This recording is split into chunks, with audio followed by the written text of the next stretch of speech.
एउटा रवि आउँदा यत्रो पुरै देशै हल्लिन्छ भने यिनले के राजनीति गरे? आहा, यी दिदीको गजबको कुरा सुन्नुहोस् त साथीहरू।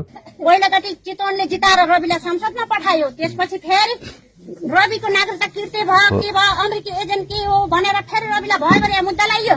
अनि फेरि रविलाई आएर चितवनमा जनताले फेरि चाहे, फेरि निर्वाचनमा होमियो चितवन।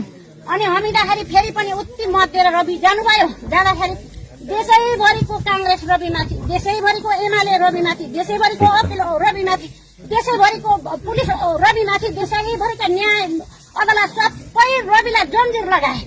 आज एउटा रवि आउँदा यत्रो देशै हल्लिन्छ भने यिनले के राजनीति गरे? यिनले के राजनीति गरे? आज के राजनीति गरे? यो राजनीति हो, यो अन्याय होइन। एउटा व्यक्तिलाई बार बार त्यसैलाई सरकारी भनेछ, त्यसैलाई 10 स्वास्नीको ट्याग लगाए, त्यसैलाई अमेरिकी एजेन्ट भन्छ। आज यिनले के एजेन्टले आज यत्रो 35 वर्ष त जनताले दियो नि, मत दिएन र? एमाले भए पनि दियो, कांग्रेस भए पनि दियो, माओवादी भए पनि दियो नि, मत त हाल्ने खाने हामी जनताले त।